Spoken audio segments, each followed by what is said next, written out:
सभी को प्रणाम साथियों, मैं हूं आचार्य आदित्य कुमार शास्त्री और मित्रों स्वागत करता हूं आप सभी लोगों का अपने इस वीडियो में। आज भी एक अध्यात्म का वह बहुत ही प्यारा सा सूत्र लेकर के आपके बीच में उपस्थित हूं और मैं पूरा प्रयास करता हूं साथियों कि वो जो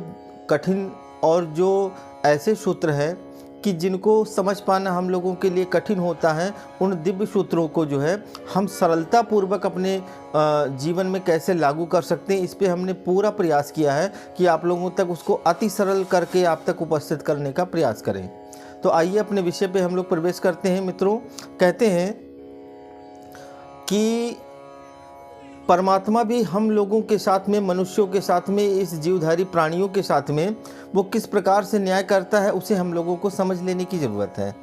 मित्रों, जैसा हम लोग देखते हैं कि गुरुकुलों में, विद्यालयों में आचार्य हम लोगों को साथ में क्या करते हैं, कहते हैं कि पहला काम आचार्य यह करते हैं कि पहले हमें शिक्षित करते हैं, हमें वो पढ़ाते हैं, पूरे वर्ष पढ़ाते हैं और पढ़ाने के बाद में फिर हमारी योग्यता को नापने के लिए वे परीक्षा लेते हैं और जैसे ही हम उसमें उत्तीर्ण होते हैं तो हमें आगे की कक्षा में जो है कर देते हैं, अथवा अनुत्तीर्ण होने के उपरांत जो है हमें पुनः उसी कक्षा में दोबारा से पढ़ना होता है, अनुत्तीर्ण होने के उपरांत। तो यह सिद्धांत मित्रों सिर्फ वहाँ ही नहीं लागू होता है बल्कि हमारे धर्म और अध्यात्म के क्षेत्र में भी लागू होता है। कैसे लागू होता है, आइए समझते हैं। मित्रों,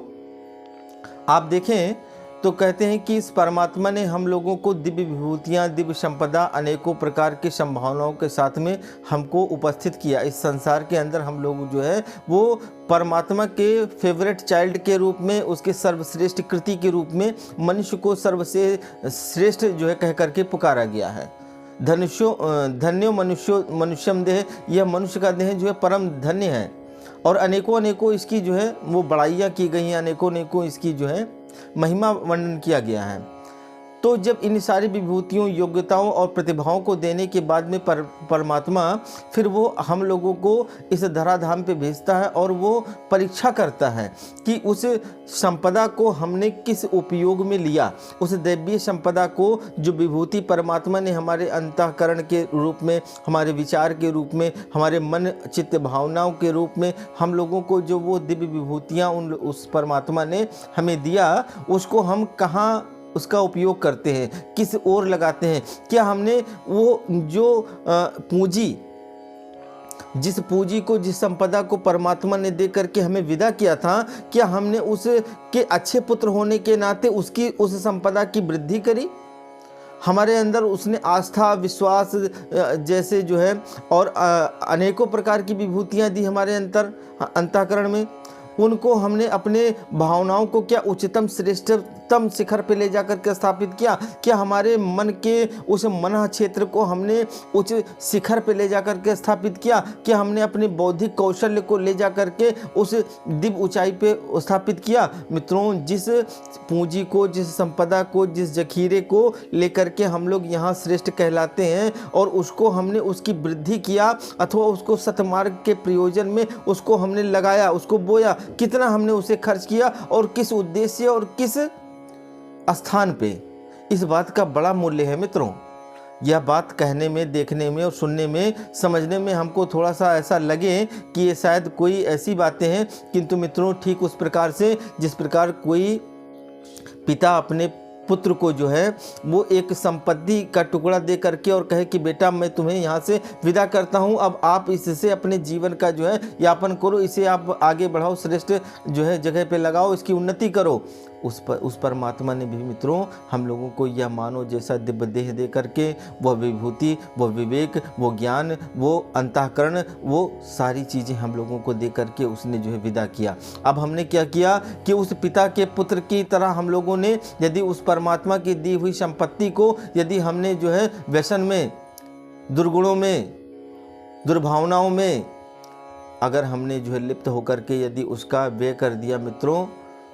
तो साथियों वो अविचल संपत्ति से हम वंचित रह जाएंगे। उसकी जो उसने जीवन पर्यंत कमा करके रखा है, हो सकता है कि यदि हम नालायक निकल गए तो वो अपनी जो है उस जायदाद से भी हमें वंचित कर दे।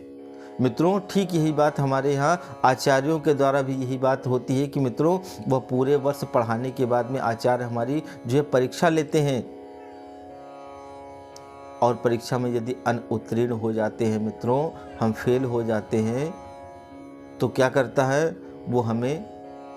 आगे की कक्षा में जाने से मना कर देता है। मित्रों यही बात हम लोगों के उस अध्यात्म क्षेत्र में भी लागू होती है कि यदि हम लोगों ने उस परमात्मा की दिव्य विभूतियों को यदि हमने ठीक ठीक से उपयोग नहीं किया, इस नेत्र रूपी इंद्रियों का यदि हमने दोहन कर दिया,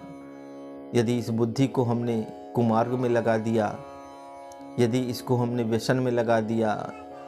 तो मित्रों हमने क्या किया, अपनी पिता की दी हुई उस पूंजी को जो है वो कुमार्गगामी कहलाएंगे मित्रों। और आगे फिर हम उसके अधिकारी नहीं होंगे, पिता की संपत्ति से बेदखल कर दिए जा सकते हैं। मित्रों यदि अनुत्तीर्ण हुए तो मित्रों पुनः से फिर उसी 84 चक्कर में, पुनः से उसी कक्षा में पढ़ने के लिए दोबारा से भेज दिया जाएगा। और यदि हम पास हो गए तो परमात्मा के वरद कुमार उनके जो है पार्षदों के रूप में, उनके अनुयायियों के रूप में, उनके भक्त के रूप में, उनके जो है अपनत्व के रूप में वो सदा सदा के लिए उनके हम समीप रह जाएंगे। मित्रों ये बात है तो शास्त्रों की, पर इसे हमें सरलता पूर्वक समझ लेने की ज़रूरत है। बड़ा सरल सा सिद्धांत उस परमात्मा ने दिया है, अब निर्णय हमें करना है कि हमने उसकी दी हुई संपदा के साथ में न्याय किया अथवा अन्याय किया। हमने उसकी दी हुई उस व्यवस्था में हमने आकर के उसकी दी हुई संपत्ति को बढ़ाने का प्रयास किया अथवा उसको जो है मिटाने का प्रयास किया। मित्रों यदि हम उसमें एक अच्छे योग्य संतान कहलाते हैं